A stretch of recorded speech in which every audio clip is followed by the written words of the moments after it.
I'm Daniel. I want to talk about joy. Specifically, how Buddhism can help us cultivate joy, can help us have more happiness in our lives. The question gets asked, it's the question I think about is, how can we transform our lives? How can we come closer to equanimity and contentment? Equanimity, on the one hand, is just not falling apart when things start to go bad. That's equanimity. And then contentment is just being relatively okay with our lives, right? So I think about, how can we get to that? Sometimes in life it's hard to be joyful. Of course. We can't be happy all the time, and life is full of suffering, but real joy comes from a sense of contentment, of accepting our lives as they are in each moment, rather than just chasing after this and that all the time.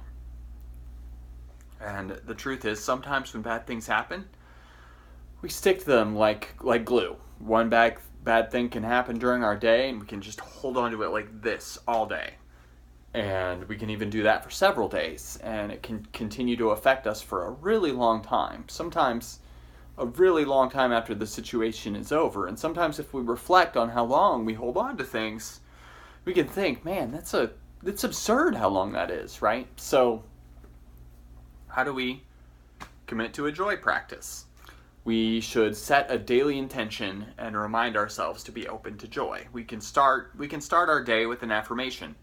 May I be filled with joy today. And then we can extend it to, may all beings be filled with joy today. We talk a lot about compassion in Buddhist practice, but we can sometimes forget that in the Buddhist context, compassion applies to how we view ourselves and our suffering and the suffering of others. It applies to both. And it's not about creating feelings that aren't there so much as just about appreciating all the little things in our lives that are good and becoming content, because no matter who you are, there are good things in your life, and it's about accepting things as they are, and instead of attaching so strongly to that wish for things to be different. It is so easy in our lives to focus on the negative, to pay attention to what's going wrong instead of focusing on good.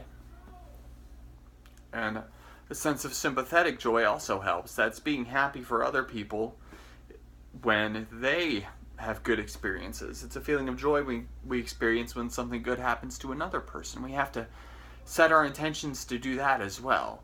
We can tend to be full of jealousy sometimes, and this doesn't serve us. If we can be joyful about things happening to others, then that really increases our joy a great deal. And we can also cultivate gratitude. We can spend time thinking about what we're grateful for. We can do that every day. So much of our sadness is just in not appreciating what we have already.